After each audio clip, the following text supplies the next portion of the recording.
मेरे प्यारे देशवासियों, नमस्कार। जब मैं मन की बात करता हूं तो ऐसा लगता है जैसे आपके बीच आपके परिवार के सदस्य के रूप में उपस्थित हूं। हमारी छोटी छोटी बातें जो एक दूसरे को कुछ सिखा जाए, जीवन के खट्टे मीठे अनुभव जो जी भर के जीने की प्रेरणा बन जाए, बस यही तो है मन की बात। आज 2021 की जनवरी का आखिरी दिन है। क्या आप भी मेरी तरह ये सोच रहे हैं कि अभी कुछ ही दिन पहले तो 2021 शुरू हुआ था? लगता ही नहीं कि जनवरी का पूरा महीना बीत गया है। समय की गति इसी को तो कहते हैं। कुछ दिन पहले की ही तो बात लगती है जब हम एक दूसरे को शुभकामनाएं दे रहे थे। फिर हमने लोहड़ी मनाई, मकर संक्रांति मनाई, पोंगल, बिहू मनाया। देश के अलग अलग हिस्सों में त्योहारों की धूम रही। 23 जनवरी को हमने नेताजी सुभाष चंद्र बोस के जन्मदिन को पराक्रम दिवस के तौर पर मनाया और 26 जनवरी को गणतंत्र दिवस की शानदार परेड भी देखी। राष्ट्रपति जी द्वारा संसद के संयुक्त सत्र को संबोधन के बाद बजट सत्र भी शुरू हो गया है। इन सभी के बीच एक और कार्य हुआ जिसका हम सभी को बहुत इंतजार रहता है। ये है पद्म पुरस्कारों की घोषणा। राष्ट्र ने असाधारण कार्य कर रहे लोगों को उनकी उपलब्धियां और मानवता के प्रति उनके योगदान के लिए सम्मानित किया। इस साल भी पुरस्कार पाने वालों में वे लोग शामिल हैं जिन्होंने अलग अलग क्षेत्रों में बेहतरीन काम किया है। अपने कामों से किसी का जीवन बदला है, देश को आगे बढ़ाया है। यानी जमीनी स्तर पर काम करने वाले अनसंग हीरोज को पद्म सम्मान देने की जो परंपरा देश ने कुछ वर्ष पहले शुरू की थी, वो इस बार भी कायम रखी गई है। मेरा आप सभी से आग्रह है कि इन लोगों के बारे में, उनके योगदान के बारे में जरूर जानें। परिवार में उनके बारे में चर्चा करें। देखिएगा, सबको इससे कितनी प्रेरणा मिलती है। इस महीने क्रिकेट पिच से भी बहुत अच्छी खबर मिली। हमारी क्रिकेट टीम ने शुरुआती दिक्कतों के बाद शानदार वापसी करते हुए ऑस्ट्रेलिया में सीरीज जीती। हमारे खिलाड़ियों का हार्डवर्क और टीम वर्क प्रेरित करने वाला है। इन सब के बीच दिल्ली में 26 जनवरी को तिरंगा का अपमान देख देश बहुत दुखी भी हुआ। हमें आने वाले समय को नई आशा और नवीनता से भरना है। हमने पिछले साल असाधारण संयम और साहस का परिचय दिया।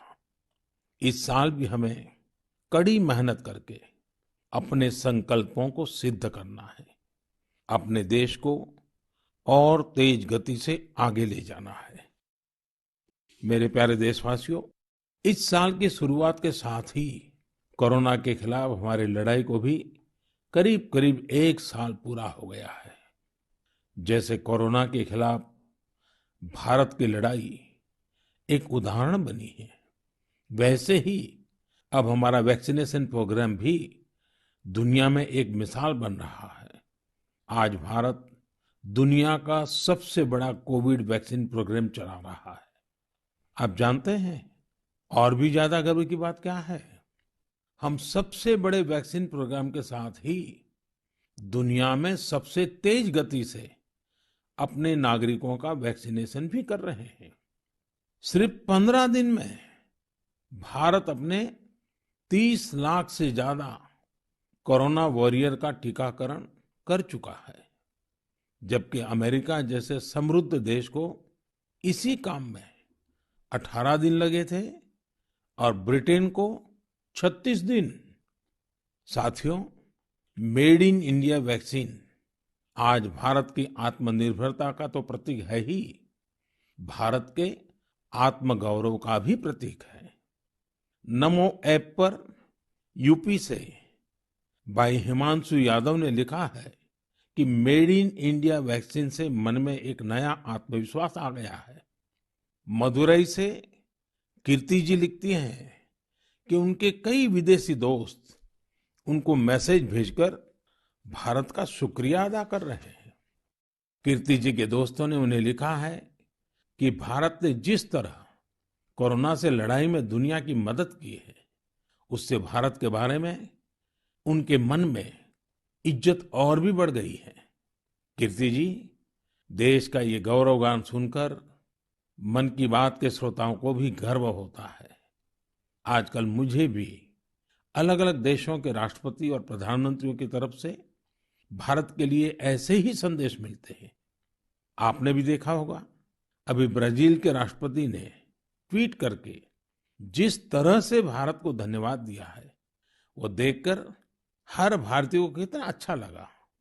हजारों किलोमीटर दूर दुनिया के दूर सुदूर कोने के निवासियों को रामायण के उस प्रसंग की इतनी गहरी जानकारी है, उनके मन पर गहरा प्रभाव है। ये हमारी संस्कृति की विशेषता है। साथियों, इस वैक्सीनेशन कार्यक्रम में आपने एक और बात पर अवश्य ध्यान दिया होगा। संकट के समय में भारत दुनिया की सेवा इसलिए कर पा रहा है क्योंकि भारत आज दवाओं और वैक्सीन को लेकर सक्षम है, आत्मनिर्भर है। यही सोच आत्मनिर्भर भारत अभियान की भी है।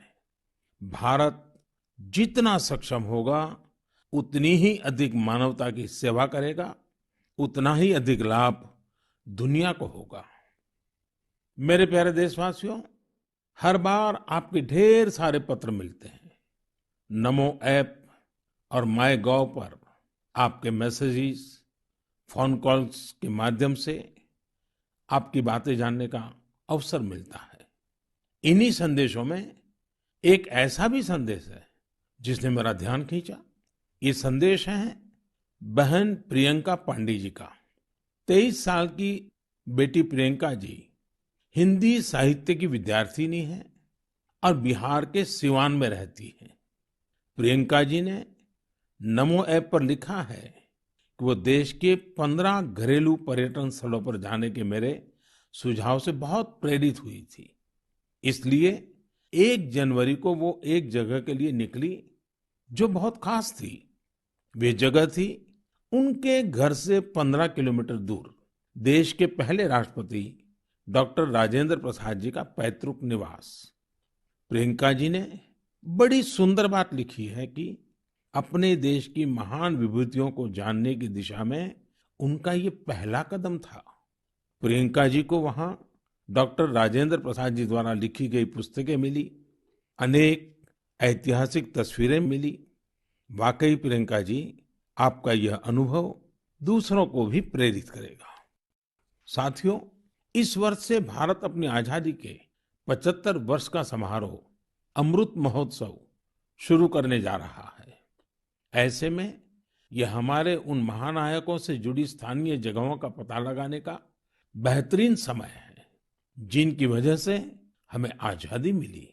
साथियों, हम आजादी के आंदोलन और बिहार की बात कर रहे हैं तो मैं नमो ऐप पर ही की गई एक और टिप्पणी की भी चर्चा करना चाहूंगा। मुंगेर के रहने वाले जयराम विप्लव जी ने मुझे तारापुर शहीद दिवस के बारे में लिखा है। 15 फरवरी 1932 को देशभक्तों की एक टोली के कई वीर नौजवानों की अंग्रेजों ने बड़ी ही निर्ममता से हत्या कर दी थी। उनका एकमात्र अपराध यह था कि वे वंदे मातरम और भारत माँ की जय के नारे लगा रहे थे। मैं उन शहीदों को नमन करता हूं और उनके साहस का श्रद्धापूर्वक स्मरण करता हूं। मैं जयराम विप्लव जी को धन्यवाद देना चाहता हूं। वे एक ऐसी घटना को देश के सामने लेकर आए जिस पर उतनी चर्चा नहीं हो पाई जितनी होनी चाहिए थी। मेरे प्यारे देशवासियों, भारत के हर हिस्से में, हर शहर, कस्बे और गांव में आजादी की लड़ाई पूरी ताकत के साथ लड़ी गई थी। भारत भूमि के हर कोने में ऐसे महान सपूतों और वीरांगनाओं ने जन्म लिया जिन्होंने राष्ट्र के लिए अपना जीवन न्योछावर कर दिया।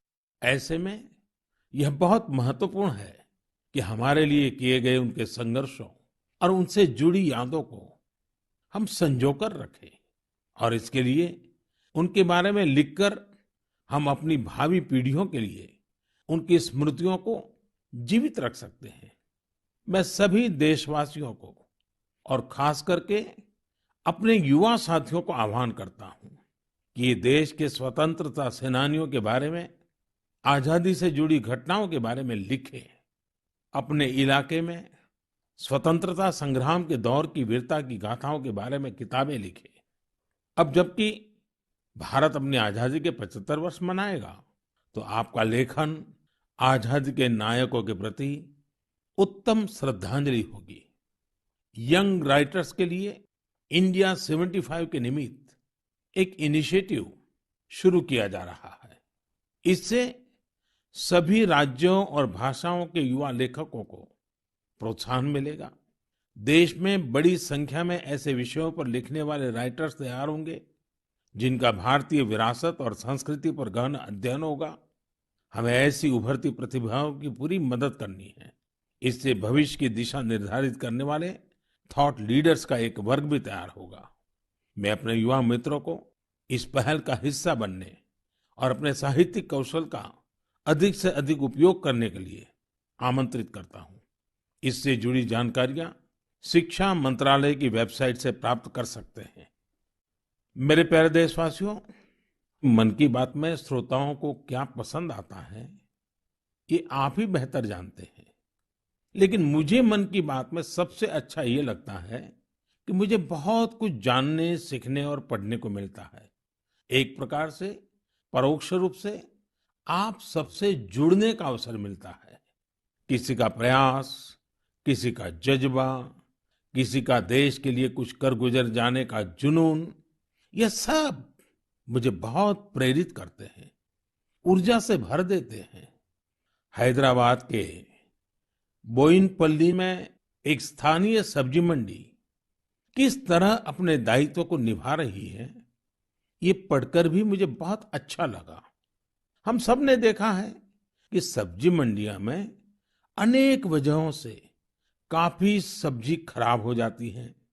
ये सब्जी इधर-उधर फैलती हैं, गंदगी भी फैलाती हैं। लेकिन बोयिनपल्ली की सब्जी मंडी ने तय किया कि हर रोज बचने वाली इन सब्जियों को ऐसे ही फेंका नहीं जाएगा। सब्जी मंडी से जुड़े लोगों ने तय किया इससे बिजली बनाई जाएगी। बेकार हुई सब्जियों से बिजली बनाने के बारे में शायद ही आपने कभी सुना हो। यही तो इनोवेशन की ताकत है। आज बोयिनपल्ली की मंडी में पहले जो वेस्ट था, आज उसी से वेल्थ क्रिएट हो रही है। यही तो कचरे से कंचन बनाने की यात्रा है। वहां हर दिन करीब 10 टन वेस्ट निकलता है। इसे एक प्लांट में इकट्ठा कर लिया जाता है। प्लांट के अंदर इस वेस्ट से हर दिन 500 यूनिट बिजली बनती है और करीब 30 किलो बायोफ्यूल भी बनता है। इस बिजली से ही सब्जी मंडी में रोशनी होती है और जो बायोफ्यूल बनता है उससे मंडी की कैंटीन में खाना बनाया जाता है ना कमाल का प्रयास। ऐसा ही एक कमाल हरियाणा के पंचकुला की बड़ौद ग्राम पंचायत ने भी करके दिखाया है। इस पंचायत के क्षेत्र में पानी की निकासी की समस्या थी। इस वजह से गंदा पानी इधर-उधर फैल रहा था, बीमारी फैलाता था। लेकिन बड़ौद के लोगों ने तय किया इस वाटर वेस्ट से भी वेल्थ क्रिएट करेंगे। ग्राम पंचायत ने पूरे गांव से आने वाले गंदे पानी को एक जगह इकट्ठा करके फिल्टर करना शुरू किया और फिल्टर किया हुआ ये पानी अब गांव के किसान खेतों में सिंचाई के लिए इस्तेमाल कर रहे हैं। यानी प्रदूषण, गंदगी और बीमारियों से छुटकारा भी और खेतों में सिंचाई भी। साथियों, पर्यावरण की रक्षा से कैसे आमदनी के रास्ते भी खुलते हैं, इसका एक उदाहरण अरुणाचल प्रदेश के तवांग में भी देखने को मिला। अरुणाचल प्रदेश के इस पहाड़ी इलाके में सदियों से मोन शुगु नाम का एक पेपर बनाया जाता है। ये कागज यहाँ के स्थानीय शुगु शेंग नाम के एक पौधे की छाल से बनाते हैं। इसलिए इस कागज को बनाने के लिए पेड़ों को नहीं काटना पड़ता है। इसके अलावा इसे बनाने में किसी केमिकल का इस्तेमाल भी नहीं होता है। यानी ये कागज पर्यावरण के लिए भी सुरक्षित है और स्वास्थ्य के लिए भी। एक वो भी समय था जब इस कागज का निर्यात होता था, लेकिन जब आधुनिक तकनीक से बड़ी मात्रा में कागज बनने लगे तो ये स्थानीय कला बंद होने की कगार पर पहुंच गई। अब एक स्थानीय सामाजिक कार्यकर्ता गोम्बू ने इस कला को पुनर्जीवित करने का प्रयास किया है। इससे यहाँ के आदिवासी भाई बहनों को रोजगार भी मिल रहा है। मैंने एक और खबर केरल की देखी है जो हम सभी को अपने दायित्वों का एहसास कराती है। केरल के कोट्टयम में एक दिव्यांग बुजुर्ग हैं, एनएस राजप्पन साहब। राजप्पन जी पैरालिसिस के कारण चलने में असमर्थ हैं, लेकिन इससे स्वच्छता के प्रति उनके समर्पण में कोई कमी नहीं आई है। वो पिछले कई सालों से नाव से वेम्बनाड झील में जाते हैं और झील में फेंकी गई प्लास्टिक की बोतलें बाहर निकाल करके ले आते हैं। सोचिए, राजप्पन जी की सोच कितनी ऊंची है। हमें भी राजप्पन जी से प्रेरणा लेकर स्वच्छता के लिए जहां संभव हो अपना योगदान देना चाहिए। मेरे प्यारे देशवासियों, कुछ दिन पहले आपने देखा होगा, अमेरिका के सैन फ्रांसिस्को से बंगलुरु के लिए एक नॉन स्टॉप फ्लाइट की कमान भारत की 4 विमेन पायलट्स ने संभाली। 10,000 किलोमीटर से भी ज्यादा लंबा सफर तय करके ये फ्लाइट 225 से अधिक यात्रियों को भारत लेकर आई। आपने इस बार 26 जनवरी की परेड में भी गौर किया होगा, जहां भारतीय वायुसेना की 2 विमेन ऑफिसर्स ने नया इतिहास रच दिया है। क्षेत्र कोई भी हो, देश की महिलाओं की भागीदारी लगातार बढ़ रही है। लेकिन अक्सर हम देखते हैं कि देश के गांवों में हो रहे इसी तरह के बदलाव की उतनी चर्चा नहीं हो पाती। इसलिए जब मैंने एक खबर मध्य प्रदेश के जबलपुर की देखी तो मुझे लगा कि इसका जिक्र तो मुझे मन की बात में जरूर करना चाहिए। ये खबर बहुत प्रेरणा देने वाली है। जबलपुर के चिचगांव में कुछ आदिवासी महिलाएं एक राइस मिल में दिहाड़ी पर काम करती थी। कोरोना वैश्विक महामारी ने जिस तरह दुनिया के हर व्यक्ति को प्रभावित किया, उसी तरह ये महिलाएं भी प्रभावित हुई। उनकी राइस मिल में काम रुक गया। स्वाभाविक है कि इससे आमदनी की भी दिक्कत आने लगी, लेकिन ये निराश नहीं हुई। इन्होंने हार नहीं मानी। इन्होंने तय किया कि ये साथ मिलकर अपनी खुद की राइस मिल शुरू करेगी। जिस मिल में ये काम करती थी, वो अपनी मशीन भी बेचना चाहती थी। इनमें से मीना रहंगडाले जी ने सब महिलाओं को जोड़कर स्वयं सहायता समूह बनाया और सबने अपनी बचाई हुई पूंजी से पैसा जुटाया। जो पैसा कम पड़ा, उसके लिए आजीविका मिशन के तहत बैंक से कर्ज ले लिया। और अब देखिए, इन आदिवासी बहनों ने वही राइस मिल खरीद ली जिसमें वो कभी काम किया करती थी। आज वो अपनी खुद की राइस मिल चला रही हैं। इतने ही दिनों में इस मिल ने करीब 3 लाख रुपए का मुनाफा भी कमा लिया है। इस मुनाफे से मीना जी और उनकी साथी सबसे पहले बैंक का लोन चुकाने और फिर अपने व्यापार को बढ़ाने के लिए तैयारी कर रही हैं। कोरोना ने जो परिस्थितियां बनाई, उससे मुकाबले के लिए देश के कोने-कोने में ऐसे अद्भुत काम हुए हैं। मेरे प्यारे देशवासियों, अगर मैं आपसे बुंदेलखंड के बारे में बात करूं, तो वो कौन सी चीजें हैं जो आपके मन में आएगी? इतिहास में रुचि रखने वाले लोग इस क्षेत्र को झांसी की रानी लक्ष्मीबाई के साथ जोड़ेंगे। वहीं कुछ लोग सुंदर और शांत ओरछा के बारे में सोचेंगे। कुछ लोगों को इस क्षेत्र में पड़ने वाली अत्यधिक गर्मी की भी याद आ जाएगी। लेकिन इन दिनों यहाँ कुछ अलग हो रहा है जो काफी उत्साहवर्धक है और जिसके बारे में हमें जरूर जानना चाहिए। पिछले दिनों झांसी में 1 महीने तक चलने वाला स्ट्रॉबेरी फेस्टिवल शुरू हुआ। हर किसी को आश्चर्य होता है, स्ट्रॉबेरी और बुंदेलखंड, लेकिन यही सच्चाई है। अब बुंदेलखंड में स्ट्रॉबेरी की खेती को लेकर उत्साह बढ़ रहा है और इसमें बहुत बड़ी भूमिका निभाई है झांसी की एक बेटी गुरलीन चावला ने। लॉ की छात्रा गुरलीन ने पहले अपने घर पर और फिर अपने खेत में स्ट्रॉबेरी की खेती का सफल प्रयोग कर ये विश्वास जगाया है कि झांसी में भी ये हो सकता है। झांसी का strawberry festival stay at home concept पर जोर देता है।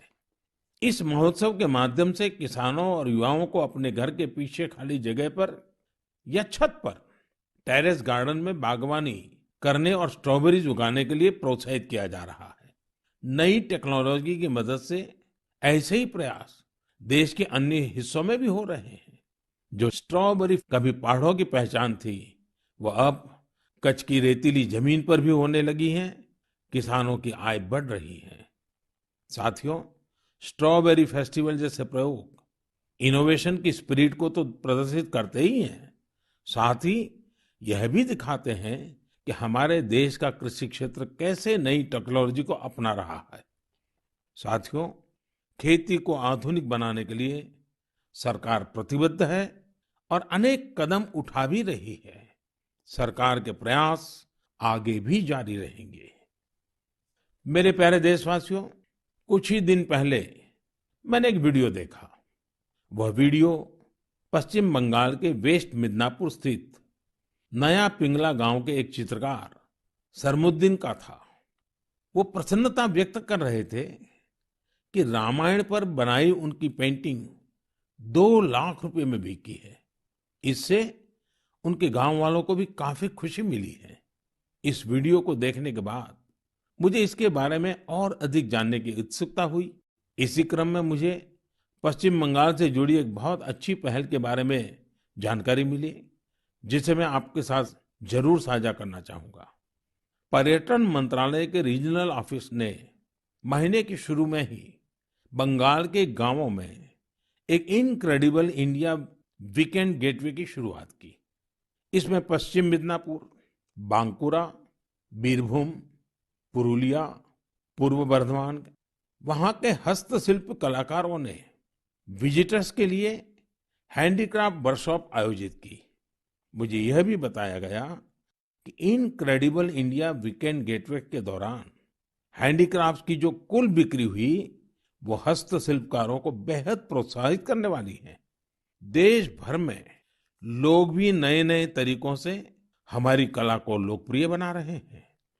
ओडिशा के राउरकेला की भाग्यश्री साहू को देख लीजिए। वैसे तो वो इंजीनियरिंग की छात्रा है, लेकिन पिछले कुछ महीनों में उन्होंने पट्टचित्र कला को सीखना शुरू किया और उसमें निपुणता हासिल कर ली है। लेकिन क्या आप जानते हैं कि उन्होंने पेंट कहाँ किया? सॉफ्ट स्टोन्स पर। कॉलेज जाने के रास्ते में भाग्यश्री को ये सॉफ्ट स्टोन मिले। उन्होंने इन्हें एकत्र किया और साफ किया। बाद में उन्होंने रोजाना 2 घंटे इन पत्थरों पर पट्टचित्र स्टाइल में पेंटिंग की। वह इन पत्थरों को पेंट कर उन्हें अपने दोस्तों को गिफ्ट करने लगी। लॉकडाउन के दौरान उन्होंने बोतलों पर भी पेंट करना शुरू कर दिया। अब तो वो इस आर्ट पर वर्कशॉप भी आयोजित करती हैं। कुछ दिन पहले ही सुभाष बाबू की जयंती पर भाग्यश्री ने पत्थर पर ही उन्हें अनोखी श्रद्धांजलि दी। मैं भविष्य के उनके प्रयासों के लिए शुभकामनाएं देता हूं। आर्ट एंड कलर्स के जरिए बहुत कुछ नया सीखा जा सकता है, किया जा सकता है। झारखंड के दुमका में किए गए एक ऐसे ही अनुपम प्रयास के बारे में मुझे बताया गया।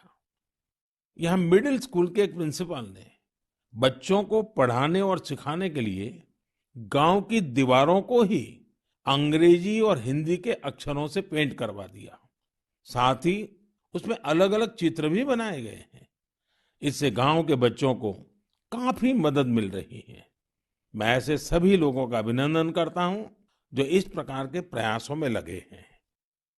मेरे प्यारे देशवासियों, भारत से हजारों किलोमीटर दूर, कई महासागरों महाद्वीपों के पार एक देश है जिसका नाम है चिले।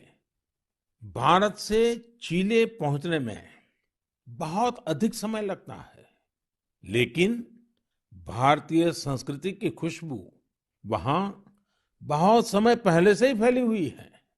एक और खास बात यह है कि वहां पर योग बहुत अधिक लोकप्रिय है।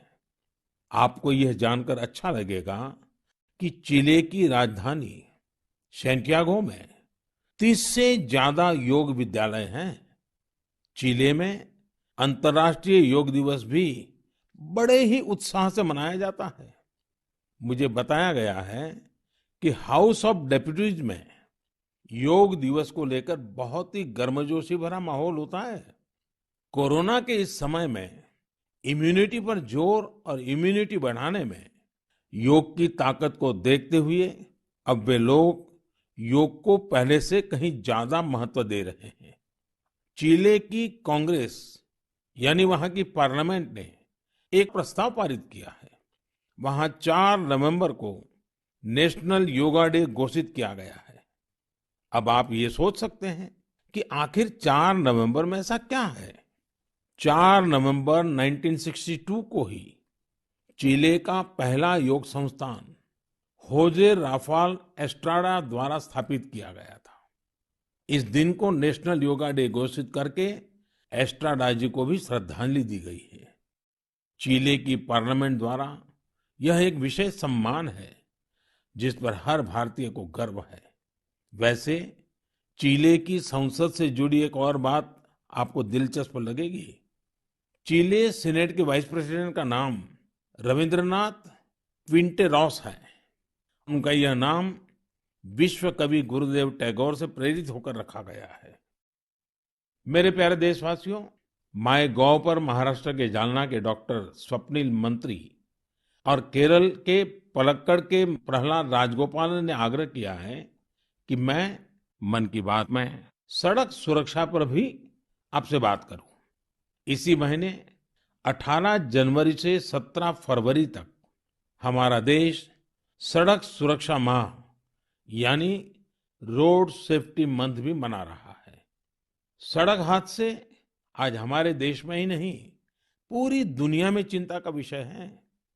आज भारत में रोड सेफ्टी के लिए सरकार के साथ ही व्यक्तिगत और सामूहिक स्तर पर कई तरह के प्रयास भी किए जा रहे हैं।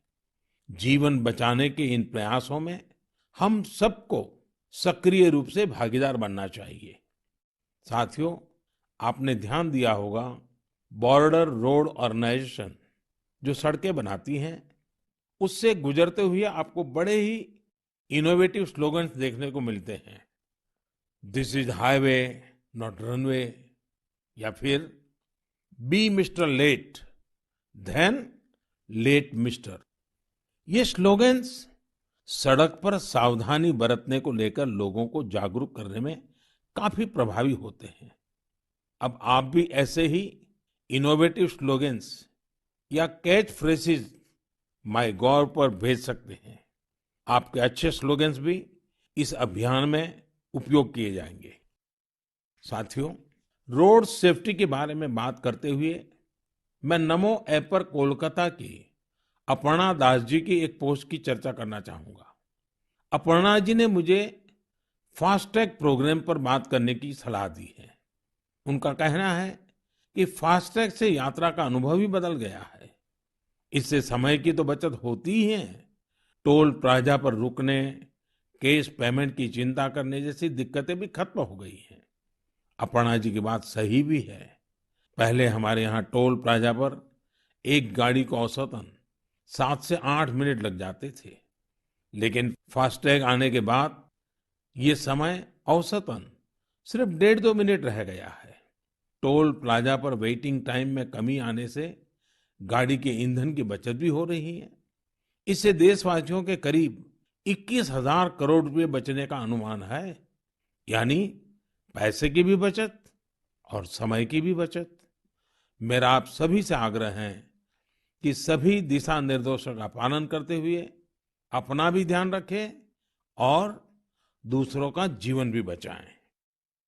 मेरे प्यारे देशवासियों, हमारे यहाँ कहा जाता है, जल बिंदु निपातेन क्रमशः पूर्यते घटः। अर्थात एक एक बूंद से ही घड़ा भरता है। हमारे एक एक प्रयास से ही हमारे संकल्प सिद्ध होते हैं। इसलिए 2021 की शुरुआत जिन लक्ष्यों के साथ हमने की है, उनको हम सबको मिलकर ही पूरा करना है। तो आइए हम सब मिलकर इस साल को सार्थक करने के लिए अपने अपने कदम बढ़ाएं। आप अपना संदेश, अपने आइडियाज जरूर भेजते रहिएगा। अगले महीने हम फिर मिलेंगे। इति विदा, पुनर्मिलनाय।